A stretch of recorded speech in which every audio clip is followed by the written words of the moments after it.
everyone, we are the foster triplets. Welcome to today's Bible reading. We are reading 1 Samuel chapter 26 from the New King James Version. And in this chapter, David spares Saul's life. It's very interesting because if you were reading with us in the past chapters, Saul was trying to kill David. And now David has a perfect opportunity to exact vengeance on Saul, but he spares his life. Interesting. Let's read together. 1 Samuel chapter 26. Now the Ziphites came to Saul at Gibeah, saying, "Is David not hiding in the hill of Hachilah opposite Jeshimon?" Then Saul arose and went down to the wilderness of Ziph, having 3,000 chosen men of Israel with him, to seek David in the wilderness of Ziph. And Saul encamped in the hill of Hachilah, which is opposite Jeshimon, by the road. But David stayed in the wilderness, and he saw that Saul came after him into the wilderness. David therefore sent out spies, and understood that Saul had indeed come. So David arose and came to the place where Saul had encamped. And David saw the place where Saul lay, and Abner, the son of Ner, the commander of his army. Now Saul lay within the camp, with the people encamped all around him. Then David answered and said to Ahimelech the Hittite, and to Abishai, the son of Zeruiah, brother of Joab, saying, "Who will go down with me to Saul in the camp?"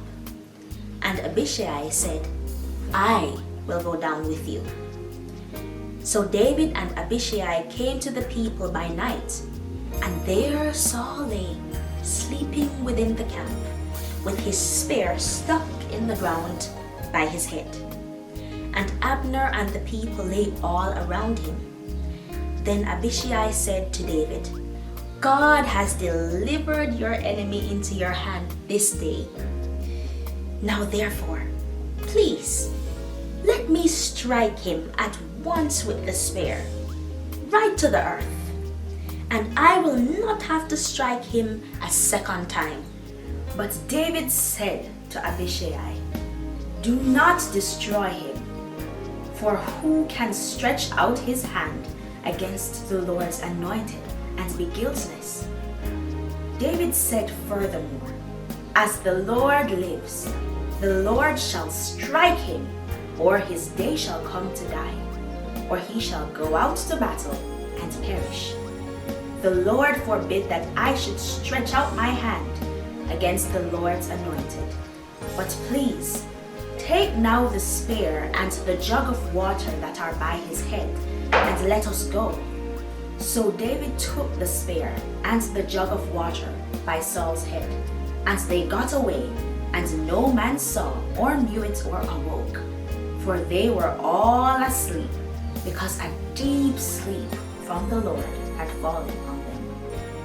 Now David went over to the other side, and stood on the top of a hill afar off, a great distance being between them. And David called out to the people and to Abner the son of Ner, saying, "Do you not answer, Abner?" Then Abner answered and said, "Who are you, calling out to the king?" So David said to Abner, "Are you not a man? And who is like you in Israel? Why then have you not guarded your lord the king? For one of the people came in to destroy your lord the king. This thing that you have done is not good. As the Lord lives, you deserve to die, because you have not guarded your master, the Lord's anointed. And now see where the king's spear is, and the jug of water that was by his head." Then Saul knew David's voice, and said, "Is that your voice, my son David?" David said, "It is my voice, my lord, O king." And he said, "Why does my lord thus pursue his servant? For what have I done? Or what evil is in my hand? Now therefore, please, Let my lord the king hear the words of his servant. If the Lord has stirred you up against me, let him accept an offering. But if it is the children of men, may they be cursed before the Lord, for they have driven me out this day from sharing in the inheritance of the Lord, saying, Go, serve other gods. So now, do not let my blood fall to the earth before the face of the Lord. For the king of Israel has come out to seek a flea, as when one hunts a partridge in the mountains. Then Saul said, I have sinned. Return, my son David, for I will harm you no more, because my life was precious in your eyes this day. Indeed, I have played the fool and erred exceedingly. And David answered and said, Here is the king's spear. Let one of the young men come over and get it. May the Lord repay every man for his righteousness and his faithfulness. For the Lord delivered you into my hand today, but I would not stretch out my hand against the Lord's anointed. And indeed, as your life was valued much this day in my eyes, so let my life be valued much in the eyes of the Lord, and let him deliver me out of all tribulation. Altogether, then Saul said to David, May you be blessed, my son David. You shall both do great things and also still prevail. So David went on his way, and Saul returned to his place. This was a very enlightening reading. This reminds us that even when persons have done us wrong, our job is to leave vengeance into the hands of the Lord.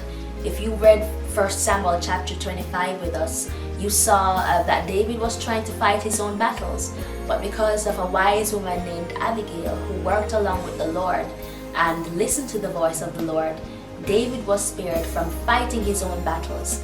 And we should never fight our own battles. Our Lord and Savior should fight our battles for us. Thank you all so much for reading 1 Samuel chapter 26 with us. Join us again next time for 1 Samuel chapter 27. Bye!